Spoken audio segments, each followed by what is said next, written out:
사랑하는 새벽나라 친구들 반갑습니다. 여러분과 월요일 말씀을 나눌 김승겸 목사입니다. 오늘도 말씀으로 하나님과 함께하는 하루가 되길 바랍니다. 여러분은 가족들과 시간을 많이 보내는 편인가요?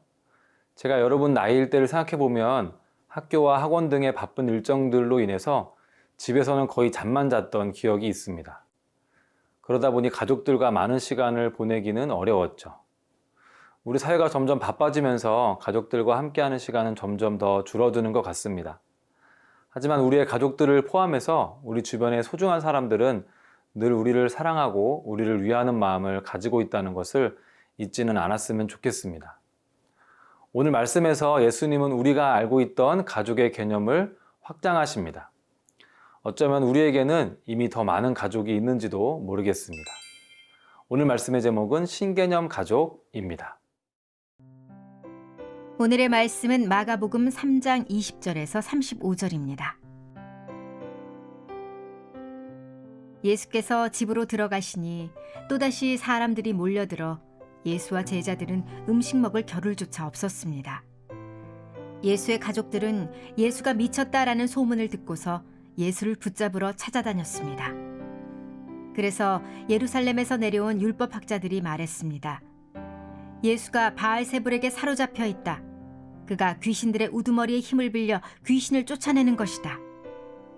그러자 예수께서 그들을 불러놓고 비유로 말씀하셨습니다. 사탄이 어떻게 사탄을 쫓아낼 수 있느냐?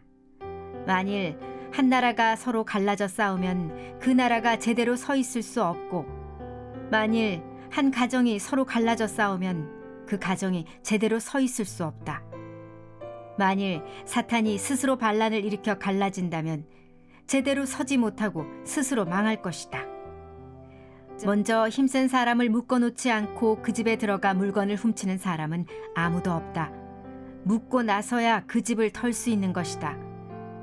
내가 너희에게 진실로 말한다. 사람이 어떤 죄를 짓든지 어떤 비방의 말을 하든지 그것은 모두 용서받을 수 있다. 그러나 누구든지 성령을 모독하는 사람은 결코 용서받을 수 없다. 그것은 영원한 죄다.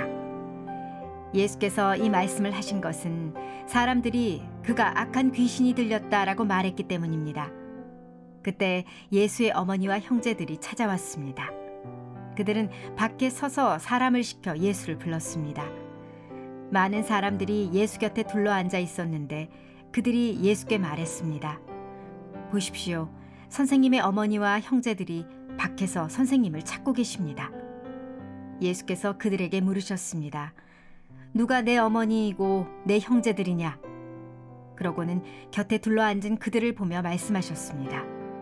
보라, 내 어머니와 내 형제들이다. 누구든지 하나님의 뜻을 행하는 사람이 바로 내 형제요, 자매요, 어머니다. 어제 말씀에 이어서 예수님과 제자들은 음식을 먹을 시간이 없을 정도로 바쁜 시간을 보내고 있습니다. 그런데 예수님에 대한 이상한 소문이 돌기 시작합니다. 21절과 22절의 말씀을 함께 읽겠습니다. 예수의 가족들은 예수가 미쳤다라는 소문을 듣고서 예수를 붙잡으러 찾아다녔습니다. 그래서 예루살렘에서 내려온 율법학자들이 말했습니다. 예수가 바알세불에게 사로잡혀 있다. 그가 귀신들의 우두머리에 힘을 빌려 귀신을 쫓아내는 것이다. 예수님과 제자들은 복음을 전하고 말씀을 가르치며 병든 자와 귀신 들린 자를 고치는 귀한 사역들을 감당했습니다.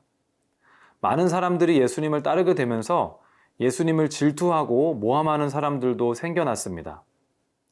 예루살렘에서 내려온 율법학자들이 자신들의 기득권을 잃지 않기 위해서 예수님이 바알세불이라는 귀신에게 사로잡혀 있다는 거짓 소문을 만들어낸 것입니다. 예수님께서는 이 말도 안 되는 거짓 소문에 대해서 강력하게 대응하셨습니다. 사탄이 사탄을 쫓아낼 수는 없으며 다른 어떤 죄나 비방의 말들은 다 용서받을 수 있지만 성령을 모독하는 사람은 결코 용서를 받을 수 없다고 강하게 이야기하신 것입니다. 이와 같이 성령을 모독하는 죄는 하나님의 일들을 사탄의 일로 폄하하고 또한 다른 많은 사람들이 예수님을 믿고 구원받는 것을 방해하는 커다란 죄였기 때문에 예수님은 그 어느 때보다도 강하게 경고하신 것입니다.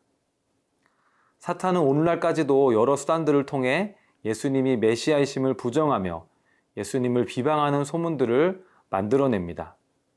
그래서 많은 사람들이 복음에 대해서 제대로 들어보지 못한 채 복음에 대해서 또 교회에 대해서 막연한 부정적인 인식을 가지게 되는 것입니다.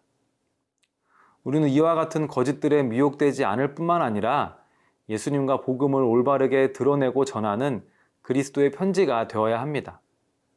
우리의 삶과 말과 행동을 통해 예수님이 바르게 나타나야 합니다. 그래서 우리를 통해서 많은 영혼들이 하나님께로 돌이키는 선한 일이 일어나야 합니다. 사랑하는 새벽나라 친구들, 여러분은 예수님에 대한 복된 소문을 전하는 축복의 통로로 살고 있나요? 여러분을 통해 예수님의 복된 소문이 널리 퍼지게 되길 축복합니다.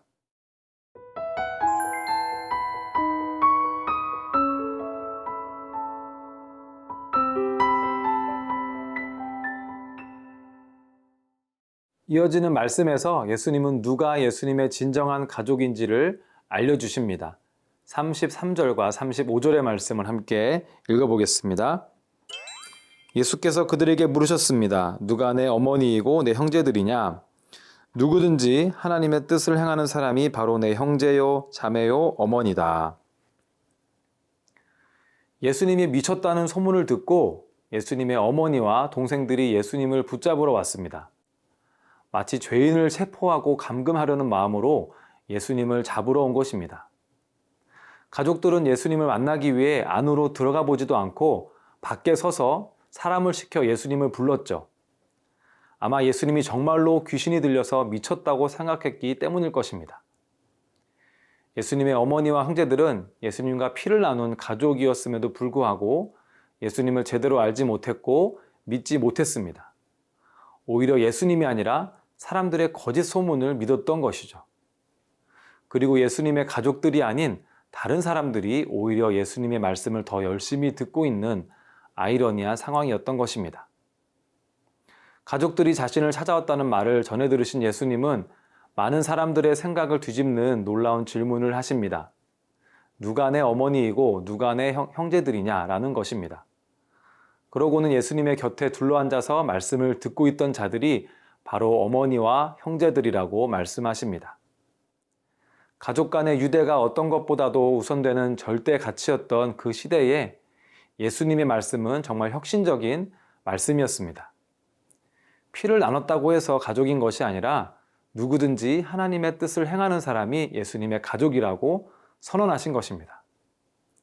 하나님 나라의 가족은 혈연 관계를 넘어서서 하나님께 순종하는 자들로 구성되는 영적인 가족입니다.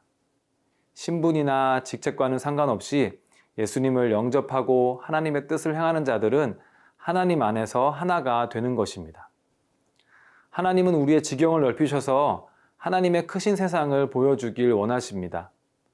온 세상의 창조주이신 주님은 온 세상 만물이 주님 안에서 하나가 되는 하나님 나라를 꿈꾸시며 우리를 초대하시는 것입니다. 사랑하는 새벽나라 친구들, 하나님의 자녀가 된 우리는 예수님의 가족으로서의 초대 또한 받았습니다.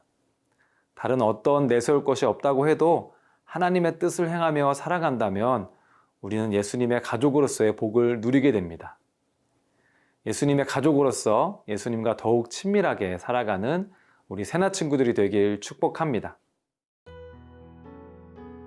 사랑하는 하나님, 날마다 우리의 삶 속에서 하나님의 뜻을 발견하고 그 뜻대로 살아가는 우리가 되길 원합니다. 예수님의 가족으로서 늘 예수님과 깊이 교제하며 살아가는 행복을 누리며 살아가도록 도와주세요. 예수님의 이름으로 기도드립니다. 아멘.